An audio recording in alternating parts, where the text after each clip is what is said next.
welcome to the Vita Cast, episode 85. I am your host, Tyler Oltoff, and with me as usual is Kyle Wakeling. What's up, Kyle? Not too much, Tyler. Not too much. That's Finally good. getting to this podcast. Yeah. Nobody else knows, but this has been delayed twice. Yep. Due to dumb foreseen circumstances. Well, let me explain, alright? So the first one, I was stuck at work, and I was expecting to actually be home maybe 10 or 15 minutes late. So I was like, I got this. Alright, this is going to be easy. And then it turns out I didn't get home till 4 in the morning, and we normally record right around 2 o'clock, so it was pretty late. And I was like, well, I'm already way tired. I'm just going to go to sleep. But yeah, that was a fun day. And then, of course, we were supposed to record earlier today, and Skype just decided not to send in any of the messages to let us know that, hey, we're ready to record. Pretty much. So it's I been think fun. we send so many messages that it's just sometimes it's like, nah, you can wait for that. Yeah, I really should have sent you a message on Twitter. I don't know why I didn't think of that. Twitter Yeah, I'm never lets us twiddling down. my thumbs over here because the other day you were late, so I'm like, when's he gonna get here? Well, next time I'll remember to go through Twitter. Indeed. But anyways, VitaCast, we talk about the PlayStation Vita. What we've been playing is the first thing we talk about. So Kyle, what have you been playing? Well, I've been playing quite a bit this week, actually. Went into the week. I'll get into the light talk about games first. Went into the week playing some Hot Shots Golf. Still trying to get all the extras and stuff on that game. It's really a grind to get the platinum, and I'm having a time. I don't think I've got a trophy in a long time, so it's been a while. And I'm still kind of at it, but it's part luck and part the game is so fucking hard that it's hard to get there on the top end. I need I think a handful of challenges for my crowns, and then I get a bunch of trophies, but I can't get them. But anyway, playing that. Playing Tetris, which is of course still my addiction. Got I think a new high score on haunted mode. So that was pretty cool. That's the one where you have to kind of memorize where everything is because it doesn't show you as the tetraminos fall. So it's kind of my favorite mode. But anywho, playing some of that, and of course I enjoyed that. Also played Squares this week, which just came out in North America this week. Really addictive and hard little game. Very simple kind of ideas and not a whole lot going on the screen, but when you're trying to do these challenges that they give you, it's pretty hard. They give you squares on the screen. Certain ones are double tap, certain ones are single tap, certain ones are don't tap. There's little maneuvers you got to do, slide them then touch them sometimes. There's a whole bunch of different things. And they give you a little kind of obstacle course to go through with these squares, and you have to do it in a certain amount of time. Some of them I was stuck on for hours doing it, and I'd try it 20 times, and I'd just set the thing down and sit here and do something else for 5 minutes, pick it back up and start jamming my thumbs at this game again. So some of them are pretty hard. We'll actually talk a little bit more about this in a review, but yeah, so there you go. Also, I just started Hatto Full Boyfriend, so I'm dating some pigeons. It's been unique so far. I think just the laughs alone have been worth the play so far. I'm not very far in, but I've probably played about an hour and a half maybe of the game, and not rushing through it or anything, reading all the text and stuff, and it's pretty funny. There was a Pokemon reference that I actually tweeted out if some of you guys caught that on Twitter. Yeah, just I was laughing ridiculously hard. Seems like a very strange game, very visual novel based. There's not a whole lot going on with choices so far, but it's unique and it's funny. So, and cheap. I think it's $10 here and £10 in the UK, so pretty cheap. But anywho, I'll be reviewing that one. So you'll have more on that one from me later as I get deeper in with these pigeons and their St. Pigeons Academy. But what have you been playing, Tyler? Well, I finally got my real fishing review done, so I can put that game down. Yeah. So you'll hear a little bit more about that when we get into the reviews portion of this podcast. So yeah, I played that. I also played a tiny bit of Arno Surge Plus. Not too much again, still very early in the game, and I'm enjoying it. It's a little weird, but I'm enjoying it. Kind of lost on what's going on, but at the same time, slowly getting an understanding of what's happening. So yeah, I need to play more of it. I also played another game of MLB 15 The Show, and I won, of course. I'm just that good.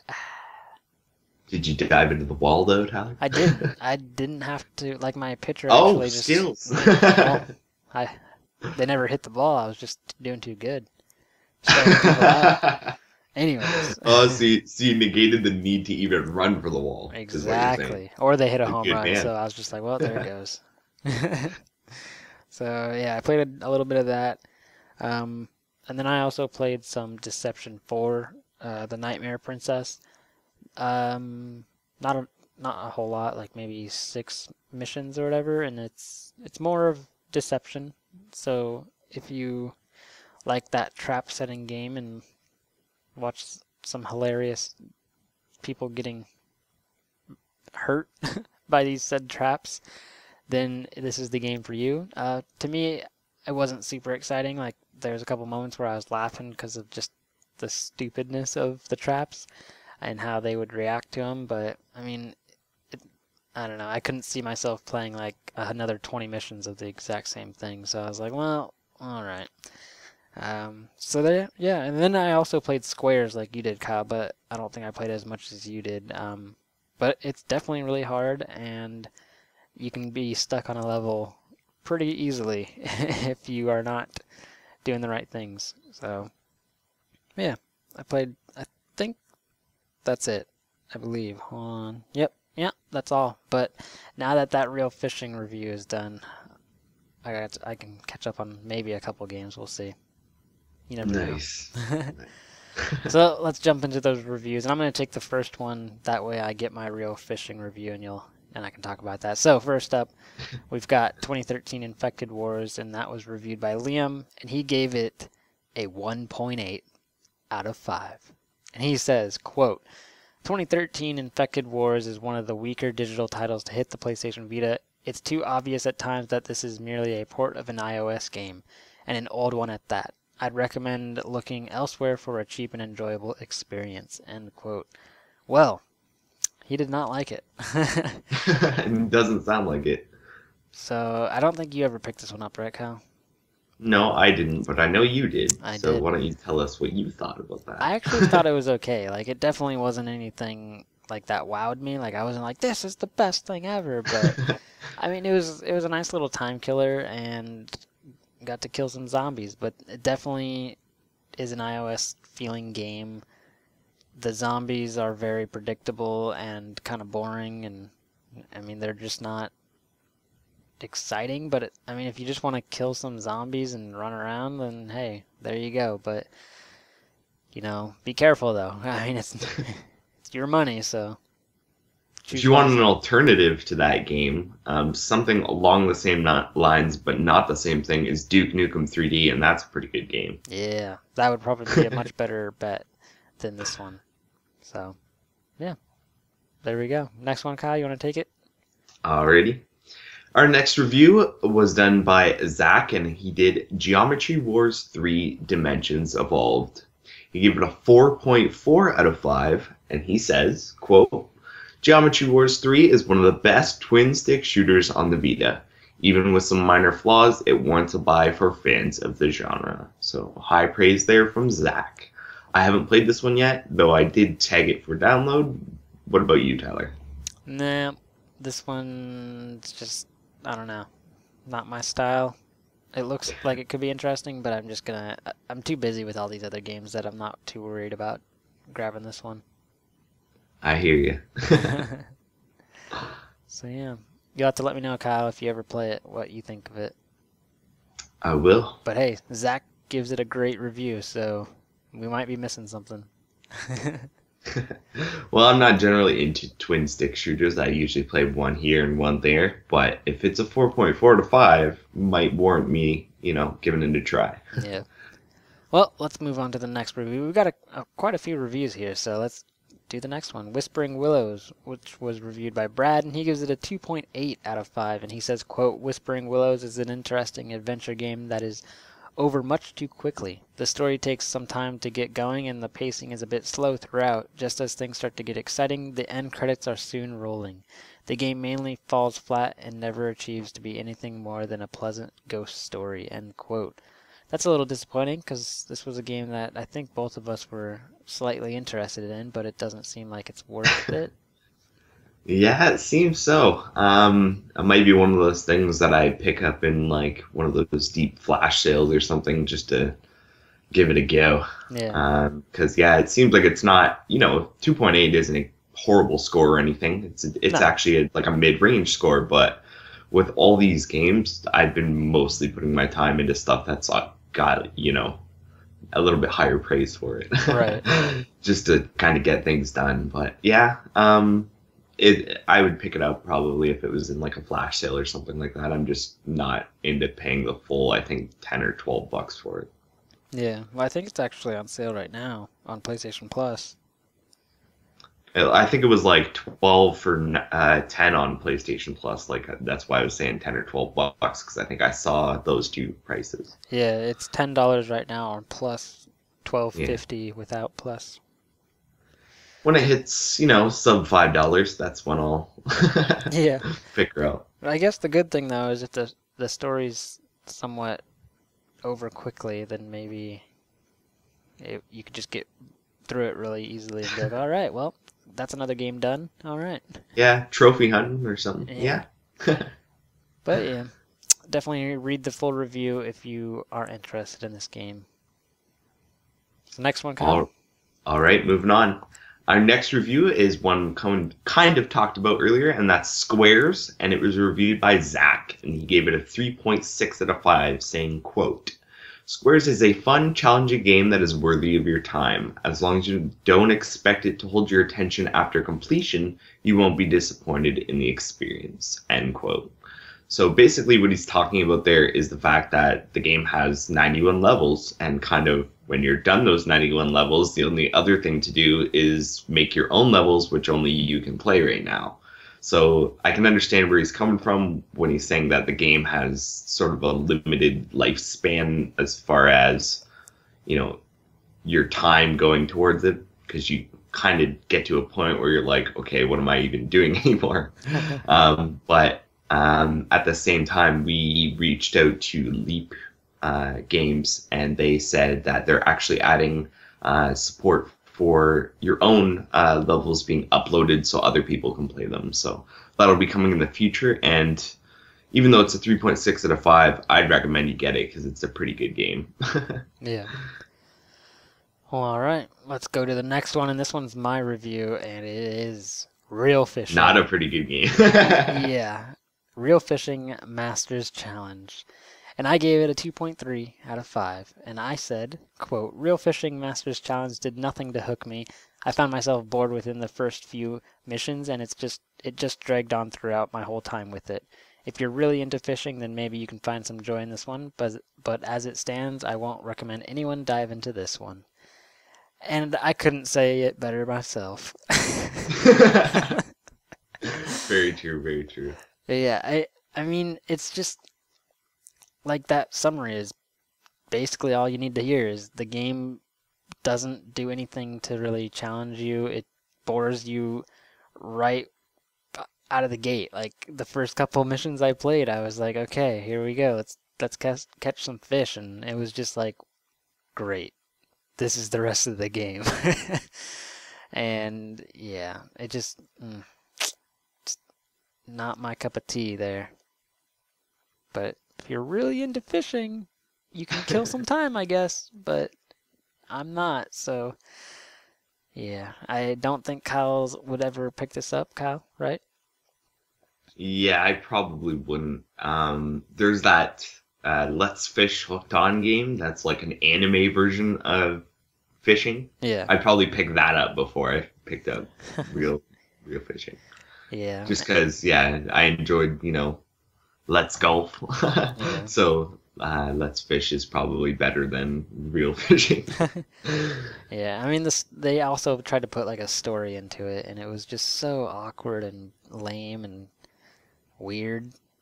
So, yeah, I don't know. Anyways, definitely read the full review if you want to hear a lot more about some fishing and the lack of a challenge. So yeah, Kyle, you want to take the last one? Alrighty. So our last review of the week is Hyperdimension Neptunia Rebirth 3 V Generation, which was reviewed by Charlie, and he gave it a 3.9 out of 5, saying, quote, "With a story that is packed with video game references, humor, and interesting characters, Hyperdimension Neptunia Rebirth 3 V Generation is a game that I would recommend to any fan of RPGs. Although it is by no means perfect, this game kept me hooked throughout, and I think it's safe to say that I may frequent the world of Nep more often now that my eyes have been opened to this franchise." End quote. So this was actually Charlie's first Hyperdimension Neptunia game, and he liked it so much that he's going to be going back for more. So that seems like pretty high praise, and a 3.9 isn't a bad score at all. I haven't played this, as I keep saying. I'm still on the first one. I think, Tyler, have you put time into this one, or? Yeah, very little, but I don't know. I think they've just turned me off on these ones because every time I get into it, it's like 30 minutes of talking, and I'm just like, I'm bored out of my mind. Just let me play the game. And then I start playing the game, and it's the same thing as the other ones. It's like, well, nothing's changed. So for me, Charlie and I vary on this one. So it's not, again, not my cup of tea. So hey, read the full review. Maybe this one is your cup of tea. There you go. It was Charlie's. Very true, very true. And he came into it blind because he had no idea about Hyperdimension when he went into it. Yeah. So other than writing the news stories, he had no idea. Yeah. Well, all right, there you go. A ton of reviews for you to catch up on, and let's jump into some new releases. So first up, we got the North American list, and we've got Hatoful Boyfriend, which is $9.99, and Squares, which is $4.99. Kyle, what are we getting for Europe? All right, so Europe gets Hatoful Boyfriend as well. I quoted the price wrong earlier. It's £7.99, €9.99 euros, or $14.95, sorry, Australian dollars. Also releasing is Mahjong Carnival, which is £4.99, €5.99 euros, or $8.95 Australian dollars. So if you're looking for something good, there's a couple releases at least this week, and I at least recommend Squares. So there you go. All right, yeah, we kind of already talked about both the games and the new releases, so we don't really. Yeah, and we have no idea about Mahjong Carnival. Nobody even knew that was coming. So, well, let us know, guys, what it's all about. Let's get into the news. We don't have too much, but hey, we had a lot of reviews, so we're already like a half an hour into this thing. Actually, not a half an hour, like 20 minutes. I'm over exaggerating. I'm tired. Anyways, the news. Let's do it. While some games recently have abandoned their Vita versions, others are actively trying to get on the platform. In a recent interview with Power Up Gaming, the creative heads at Enemy Entertainment have said that they are actively trying to get their upcoming dungeon crawler Etra onto the PlayStation Vita. I might be saying that wrong. Anyways. I think it's Eater. Eater? Yeah. All right. Well, Eater, whatever. David Wright, lead designer and gameplay director for Eater, stated that bringing the game to the Vita had always been part of their plan and hoped to make it happen. Currently, the game is slated to be coming to PC and PS4, but hopefully the Vita is not too far behind. The main reason for a lack of a Vita port at the moment is the lack of manpower. Enemy Entertainment is a two-man operation consisting of David Wright and his partner Toby Harper, but the team is very fond of the Vita and have stated that it's a terrific platform for any game such as theirs. Quote, "We're hoping to bring it to Vita and will be pushing a lot of efforts towards making it happen," end quote. Eater tells the story of the Shield Maiden who has her fate upended thanks to the mischievous god Loki. Now she must traverse the 9 Norse worlds to bring light back to oh, here we go. Yggdrasil. Yggdrasil, Tyler. Yggdrasil. Yggdrasil, and discover the true nature of her fate. You will battle your way to gain favor with the gods as punishing enemies meet you at every turn. The more enemies you defeat, the more randomly generated loot you can pick up. If Dark Souls was around in the 16-bit era, Eater is probably what it would look like. The game is slated for release sometime in 2016, and fingers crossed that a Vita version is not too far behind. I actually heard from a little birdie back at E3 that they were looking into this, so I'm hoping that it's true. Yeah, that'd be cool. Sounds interesting. So let's jump into the next story. Rise of Mana is quickly approaching its Japanese release date, and some more information has been revealed in the lead to its release date, including some interesting guest appearances.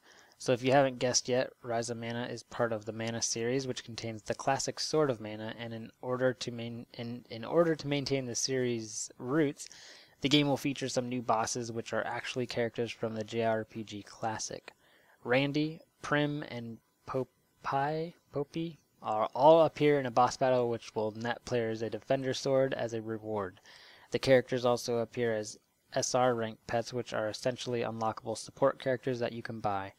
These are random upon buying them, so you've got to be lucky to get the one you want. That's all we've got on Rise of Mana for now, but stay tuned to the Vita Lounge as we eagerly hope the game comes west. Next up, Senran Kagura series creator Kenichiro Takaki took to Twitter recently to share some new images from the upcoming Ayama DLC with us. Brought in from Senran Kagura New Wave G-Burst, Ayama... I just said it and now I can't even say it now. Ayami.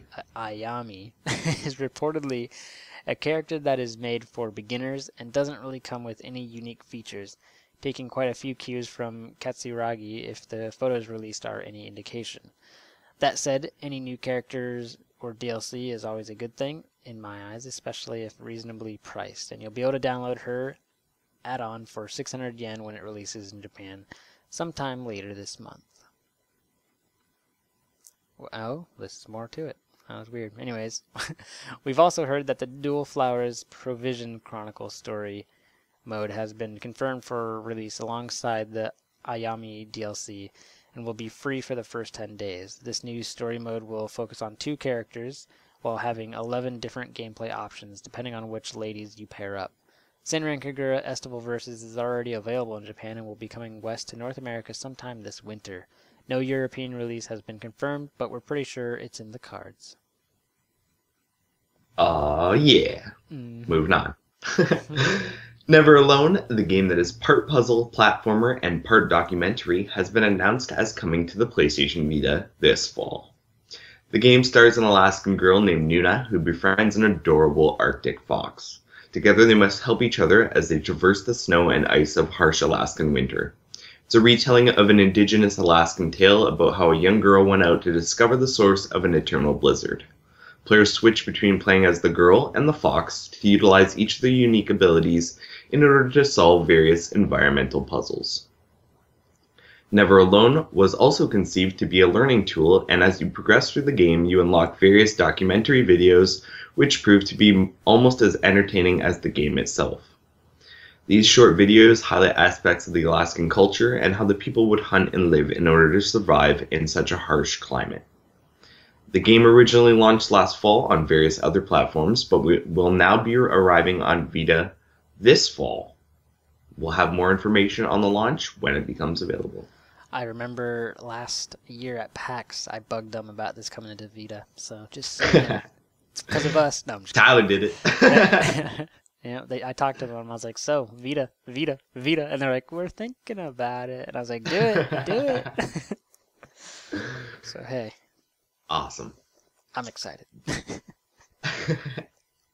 Moving on. Gust have released new details on Natalia Sophie's synthesis system, which allows players to customize Placha as well as craft new items by mixing items together. In the synthesis system, there are also bonus slots, which will add additional attributes to the items that you craft. Synthesis is a major point of the game, and players will spend a good chunk of the game collecting items to mix together in the synthesis system. As Sophie meets Flatcha in the game, she becomes more interested in learning about synthesis. Stay tuned to the Vita Lounge for further news on Atelier Sophie, Alchemist of the Mysterious Book as we get it, as I am sure this is just the tip of the iceberg.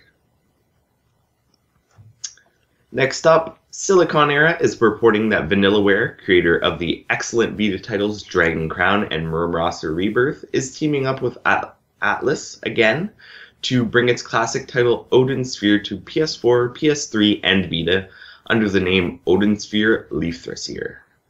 Much like Murmrosser Rebirth, which was originally a Wii title, Odin Sphere won't be a straight port with some HD flair, as gameplay systems will be recreated and modernized. Odin Sphere Leaf-Thrasier releases on January 14th in Japan, priced at 7,980 yen. No information on when or if this port will make it west was given. Alright, next up, Hyperdimension Neptunia Victory 2's Uzumi, whatever, has been revealed to be joining to fight against the undead in Extreme Dimensions Tag Blanc plus Neptune vs. Zombie Army. Featuring an inverted version of Neptune's personality, she's normal, tough, but gets cheery once she transforms. Uzumi joins the fight as a tag team duo with Neptune. This means that you can fight as either of the girls at any time, including their transformations Orange Heart or Purple Heart, through the return of the two characters switching system. Extreme Dimensions Tag Blanc plus Neptune vs. Zombie Army is due out in Japan sometime later this year, with no news on the possibility of a Western localization. Next up, an Idolmaster x Taiko Drum Master crossover game has been announced for release in Japan by Bandai Namco. Known as the Idolmaster Must-Songs Red Board and Blue Board, this new crossover title from Bandai Namco features songs from the past 10 years of Idolmaster games, including fan favorites such as I Must Go, Go My Way, Ready, and many more. The Idolmaster Must-Songs Red Board and Blue Board is due out in Japan sometime this winter, with no word on the possibility of a localization. Next up, a new update has been issued for Helldivers. Yes, a game I can read the names to, bringing the game into version 3.01 and adding something many of you have been asking for. That's right, folks. The day has finally come where you can bust out some Helldivers action on the PlayStation TV. The 27 megabyte update to version 3.01 dropped earlier this week and has given us the gift of micro-console compatibility, along with some other fixes and changes.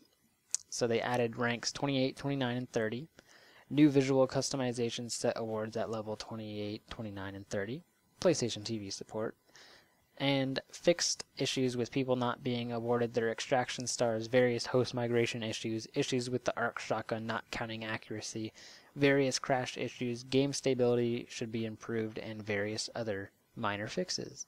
The Helldivers update is available now in North America and Europe, so get downloading and start using those PlayStation TVs to fight for democracy. Aw, yeah. Yet another Gundam title has been announced for release on PlayStation Vita in Japan. This week's Famitsu has revealed that another strategic Gundam title will be making its way to Vita in the form of Gundam Conquest V, a port of the popular smartphone game Gundam Conquest. Details are pretty thin at this point, but we have heard that the game will be getting new battlefields in the jump to Vita, and we're fairly sure that won't be the only change. More news on Gundam Conquest V is sure to come, but for now that's the whole shebang, so stay tuned. Next up, Bit Up is an upcoming side-scrolling hack-and-slash game that we now have some more details on. The game takes place inside an abandoned 1990s video game and has you taking the control of a samurai protagonist, attempting to find answers inside the world. The world will have a blocky look to it and is meant to show that what it would look like to the characters inside of it. It has a 3D look inspired by cubism and is a world made of cubes. Not much has been revealed story-wise, but a fake E3 1996 interview question from the game's fictional creator, Maxime Levesque, has given us a bit of context to the world. Quote, "This is the only statement I will make regarding Bit Up. It's a mistake. I've decided to stop its development and leave the industry altogether. The decision comes out of personal motives." End quote. We'll have to wait until 2016 to uncover the mysterious world of Vita, but for more news on the game, be sure to stay tuned to the Vita Lounge. And we move on to some release date bits. So this stuff's mostly covering release dates, so if you're interested in those kind of things, stay tuned. We have some good news for those looking forward to the release of Net High. It'll be hitting Japan late this November.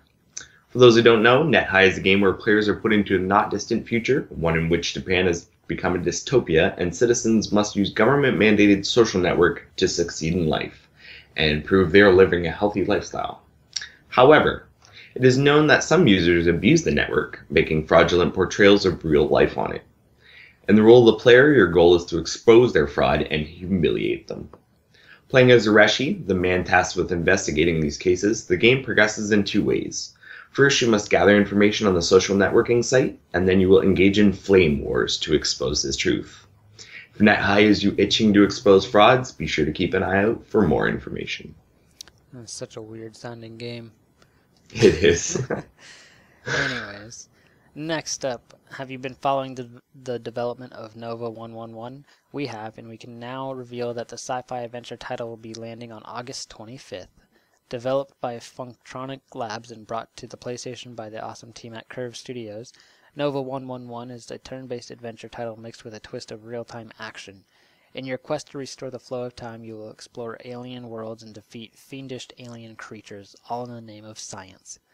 Piloting the Nova spaceship, which is a harmless research vessel, you will traverse mysterious foreign worlds with a simple mission: fix space-time and locate the 111 brilliant scientists that were lost following the aftermath of the universe's greatest science experiment, which went horribly wrong, creating a vortex mashing real-time and turn-based universes together.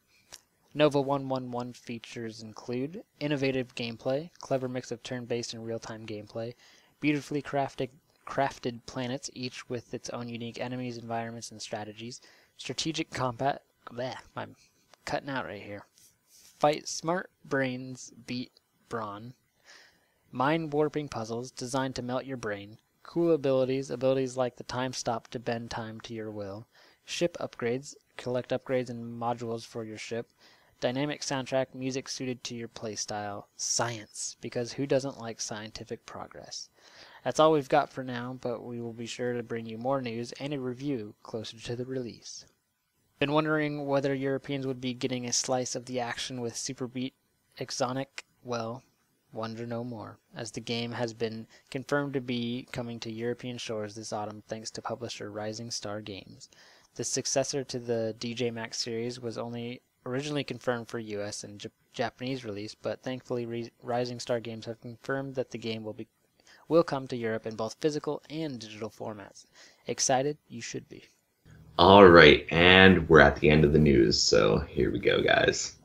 Back in April, Atlus announced that they would be bringing their RPG, Dungeon Travelers 2, the Royal Library and Monster Seal, to the West this summer, and now we have an accurate, concrete release date. North American Vita owners can get their hands on the Dungeon Crawler on August 18th, with European release date set for this autumn. Accompanying this announcement was a new trailer, which once again details the different classes available for the game. Last month, we brought you details of intermediate classes, and Atlus has now given us further details on advanced classes. You can watch the trailer on the site, but here's the full list of advanced classes. We have the Fighter, Valkyrie, Samurai, Dark Lord, Magic User, Witch, Magical Princess, that's Tyler, Sage, Bishop, Scout, Sniper, Treasure Hunter, Kunoichi, Maid, Diva, That's Mistress. Yeah, I am kind of a diva. Mistress, Étoile, Spieler, Soul Summoner, Papillon, and Joker. I'm kind of a Joker too. The question now becomes, which class will you be aiming for? And the very last piece of news. A few months ago, we got confirmation that BlazBlue Chrono Phantasma would be launching in North America on July 28th. But as usual with these games, a European release wasn't even mentioned. Publisher P-Cube took to Twitter this week, however, to announce both that Europe will be getting Chrono Phantasma and it will be launching sometime this year. There isn't a set date yet, so in the meantime, why not hear some of Chrono Phantasma's features, courtesy of PCube. It has 28 playable characters, including newcomer Cecilia A. Mercury and fan favorite Lambda. The full story so far, BlazBlue Chrono Phantasma Extend, features both the original Calamity Trigger and Continuum Shift stories. Remix Heart, all new scenarios dedicated to the girls of BlazBlue, bringing lighthearted comedy and fan service to BlazBlue's already exhaustive story features. Incredible art and animation, no other fighting game comes close to the sheer spectacle of BlazBlue in motion, as fights play out through thousands of frames of animation and effects. My Room feature brings customizable lobbies to up to 64 players. Play, matchmake, and spectate from the comfort of your personalized online lobby. Can't speak apparently. Outstanding tutorials. Arc System Works leads the way in creating simple tools that can take a total novice and train them in the dark art of fighting game combos. And over 30 hours of single-player gameplay, from story to arcade mode, the RPG Light Abyss mode, and hardcore Unlimited Mars mode. BlazBlue crams in more single-player content than any other fighter. Those in Europe who have been anticipating Chrono Phantasma can finally let go of their breaths and enjoy the wait. And that's the news. Well, all right. It's about time. Indeed. Well, let's jump into those talking points, Kyle. What do we got? Alright, as usual, Tyler, we have announced or released games we're looking forward to from the week. So, what looks good? Well, Senran Kagura Estival Versus, even though I still need to finish the first one, and I'm lazy. So, eventually. Also, Nova 111 sounds very interesting. And it hasn't been on my list, but after reading that story, it kind of was like, interesting. It actually might be something I might want to dive into. What else from the news? I don't know if there's probably something I'm missing. Oh, yeah, yep, Never Alone. I'm excited for that one. I played a little bit of it on PS4 with my girlfriend, and she was upset when I told her that it wasn't coming to the Vita back when we first started playing it. She's like, I don't want to play it on the PS4. And I was like, well, it's our only option, but not anymore. So, yeah, I'm excited for that. And then, of course, all the stuff that we always talk about that doesn't always make it in the news, but, you've got the Digimons, you've got the Lost Dimensions, you've got Persona 4 Dancing All Night, tons more. So, what about you, Kyle? All right. Simply looking at what we talked about, Eater looks good, especially that they described it as Dark Souls in 16-bit. That's pretty awesome sounding. So I'm interested in that for sure. Senran Kagura Estival Versus, of course, because me and the Estival Versus booby girls. Also, Never Alone sounds really interesting. I hadn't actually paid too much attention to it before just because it wasn't coming to Vita, and that's my primary platform pretty much. So I was like, meh. But now that I've heard a little bit about it, and it is coming to Vita, I think I'll be down. Also, Nova 111, as you were saying, and Paul actually, I believe, got his hands on it and said it's pretty good. So that as well. Beep, beep. And I'm always looking for new rhythm games, so I might have a look at Super Beat Sonic closer to release as well. But I think that's pretty much it from this week. Nice. There's always something, Kyle, that we're waiting for. There is. And that's the best part. It is the best part. Well, let's jump into the next thing, Kyle. What do we got here? What is this? All right, so this is kind of a talking point and kind of something that's news as well. But it's kind of something that we wanted to share with you just in case you're one of those people that might have missed something at the end there with PlayStation Mobile. So, our newest writer, or one of our newest writers, Jimmy, actually wrote an article, and the article is called, you can still buy some PlayStation mobile games. Now, it's kind of a bit of a workaround because there's a bunch of catches. But the basic of it is this. Even though they shut down the PlayStation Mobile Store, everything's kind of still there. There's just no store to access anything.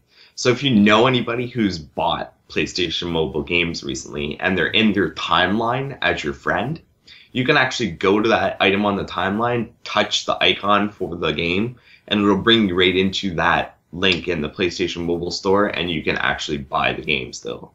So I don't know how long this is going to last. It could even be gone right now. I have no idea because I don't look at this stuff myself. But they actually have a way. So if you know anybody who's bought PlayStation Mobile games and you're still looking to get a couple, or you missed something, or whatever the deal is, search through your friends list and their timelines and click on those icons, because they'll take you to the store and apparently let you buy the games. So kind of a workaround, kind of a trick, but some people like that PlayStation Mobile. Yeah, there's a few winners in there. That it sucks that if you don't have a friend that has that game or bought it recently, then you'll never be able to play it unless you play it on like a smartphone somewhere else. So. But hey, at least there's somewhat of a way to do it. Maybe until that's gone. Yeah. So that is interesting though. It's kind of weird. But hey, whatever. So yeah, that's all our talking points, right? Yes, it is. Well, all right, let's jump into the listener mail. We've only got 2 questions, but from the same person. So, Non-Skippo, he's always there for us whenever we need a question. So, he asked first, did any of you watch the movie Pixels? Why or why not? Kyle. No, and because I've never heard of it. Really? Yeah, really. So it's just now, I think it just came out. I don't know if it was this last weekend, or actually, I didn't think it was actually out yet, but apparently it is. But it's about, aliens invading planet Earth in the shape of video game characters. So, you've got a giant-ass Pac-Man, destroying the city, and, So basically it's that Futurama episode. Yeah, pretty much. So it looks really funny. I don't think it's gonna be the best movie ever, but I think it'd just be kind of cool to watch it and be like, oh, I know that video game. Oh, that game. Oh, sweet. Kind of just see a whole bunch of video games and stuff. Yeah, hearing about it kind of makes me want to watch it. Yeah. The only downside, I'm not the biggest Adam Sandler fan, and he's the main person in it. I don't mind Adam Sandler. He was funny back in the day, but now it's man. But it's not going to stop me from watching the movie and enjoying it. So, but that's just my gripe. Anyways, yeah. For me, I will probably see it. I just haven't had the time yet. I didn't know about it, but now that I'm interested, I'll probably end up seeing it. I actually just saw Ant-Man. Oh yeah, how was that? It was actually really good. I did not care about it at all. When I saw the previews for it, I was like, screw that. That looks so stupid. I was like, an Ant-Man? Are you kidding me? But a friend used her free movie pass or whatever, and we went and saw it, and I was like, that was actually really good. It was really funny and whatnot. But anyways, yeah. This is a Vita Cast. I don't want to go too into movies. But anyways. It's okay to get a little off topic sometimes. Yeah. Anywho, the next question he asks is, if a live-action movie could be made about a real-life story about the video game industry, which one should it be? Wow, that's kind of a loaded question. If a live-action movie could be made about a real-life story about the video game industry, what's a real-life story about the video game industry? Some nerds playing some video games in their room? Like us, Tyler? Yeah. Make a movie about us. The Vita Lounge, the movie. There we go. I'd watch it. Who would play you, Kyle? I don't know. Who's awesome? I don't know. Well, who would play you, Tyler? Well, I've got blonde hair, and I'm extremely buff. I'm just kidding. I'm not. I don't know. Who's got blonde hair? That's famous. That dude from the guy that plays Thor. He's blonde. But I'm not as buff as him. Hemsworth? Yeah, you're not as buff. But maybe his little brother kind of looks like him and has like kind of blondish hair. Well, maybe one of them. I'll ask them. We hang out every once in a while. Oh yeah? Yeah. I'm thinking maybe somebody awesome like The Rock should play me. There you go.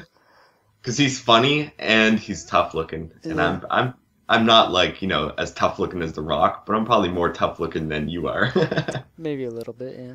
Hey, if my person's Thor, then I guess who's gonna win, right? Well, yeah, it's The Rock. Crush him. Anyways, Rock beats favorite bitch. Okay. Anyways, we're probably not answering this question seriously at all, but. Well, I don't really know what, real life story about video game industry. Like, I could imagine, something, but a lot of it's kind of been done, like, indie game, the movie kind of stuff. Right. I don't know.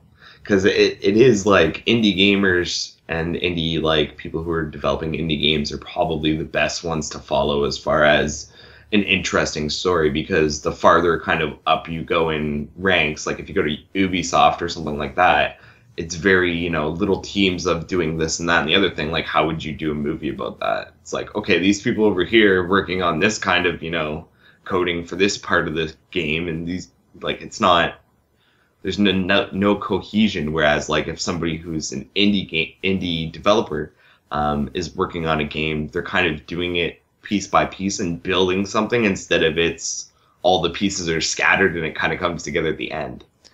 Yeah. Well, what if instead of going into the development side, what if it was like a movie about like the media, like what the media portrays games as, and how they handle the things? Because when you watch that might be interesting, like a documentary on how the media portrays gaming or something like that, as far as right now, because they could especially look at things like Wii U and Vita, where it's like kind of the underdog, but it's doing well at the same time, but not to everyone's standards kind of thing. Right. There's kind of like a weird, like little niche area that these consoles fit into, that they're niche, but they're so supportive that it drives, creativity. Right. So it's just kind of, it's kind of an odd situation where we're in right now that we kind of haven't been in before. Well, there we go. There's the movie idea, Kyle. There you go. Let's hire there you go, The Rock and that dude, the blonde dude. The young Hemsworth brother. Yeah. Yeah. All right, sounds like a plan. Well, all right. Thanks, Nonskippo, for your interesting question. Sorry if we totally went off that topic. kind of. Yeah. But yeah, that would be all our listener mail. It's kind of slow this week, but hey, that means next week's gonna have great questions, right, guys? Hopefully. Right. Sons of bitches. Well, we would be jumping into the Guess That Game, but sadly, because of the whole thing with me being late yesterday, Liam was not able to join today. He was going to be there yesterday, so we would have done it, but hopefully next week we can get him in and Kyle can destroy him. So,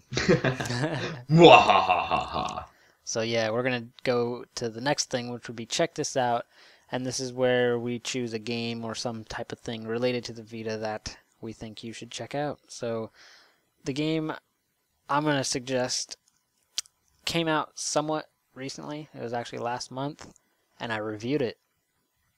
Kyle, can you guess what it is? A game that came out last month and you reviewed it. Yep. Shit, I don't even know what games came out yesterday. Oh, man. I'll give you a hint, Kyle. All right, hit me. Oh, okay, that's a pretty good hint. So basically, you're recommending Lego Jurassic World, right? Yep. I'm glad you got that from that terrible, terrible growl. It sounded like a dinosaur, No, it's just like, a compy, not a velociraptor. I was going for raptor, but I didn't want to be too loud, so the dogs would start barking. So they'd be like, "Oh shit, there's a dinosaur in the house!" So yeah, there you go. Lego Jurassic World. It's a fun game. I platinumed the game. If you're into Lego games, then you definitely won't be disappointed in this one. But it is full of spoilers, so you need to make sure you've seen all 4 movies. That's the only thing that might hold you back. So, but yeah, go check it out. Kyle, you gonna get it? I'm still planning on it. Probably gonna wait for a little price drop, but Yeah. Well, Yeah. all right. So yeah, no threads, Kyle. No threads to look at. No, I couldn't really find anything, new this week that's of note. So as usual, there's probably some game threads that have been updated or, are recent that you should probably check into. And there's always things like, the PlayStation TV compatibility list and my game list that, you should be checking every once in a while just to see what's going on. Yeah, do that. Yeah. Well, all right, that's all we got for this week. So let's get out of here, Kyle. Absolutely. So, if you've got listener mail or comments, contact us via media services at thevitalounge.net. You can find everything we talked about today at thevitalounge.net. News, reviews, featured articles, store updates, the podcast, a community forum, and a magazine, both digital and physical, which didn't we just make it's the 3rd issue, right? Yes, the 3rd issue is actually going out, and some people have already got their physical copies already, and is now available to the public. So if you didn't subscribe to our Patreon and you're looking to get your free version of the e-mag, you can grab that now. Or if you subscribe to our Patreon and are waiting for a physical copy, it's on its way. Well, there you go. So you can support the site and get physical copies of the magazine via patreon.com/thevitalounge. We're all on Twitter, Facebook, YouTube. You can find us on Twitter at I'm saying that too much, at the Vita Lounge. I'm at Mr. PSVita Reviews. Kyle is at Teflon Tactics. Facebook, just search the Vita Lounge. YouTube.com/loungeplay. We post up the Lounge Plays, the podcast, previews for the month releases, and anything else that we decide. This podcast is available on iTunes, Podbean, Stitcher, YouTube, and via direct download on the site. So subscribe to us there, rate us, and let us know how we're doing. That's it. Kyle, sing us a song. Yeah, not gonna happen. Wow, you really let us down. Biggity bam the end, Tyler. I'm so hurt right now. I can't. Well, alright. Senran Kagura. Estable bursts.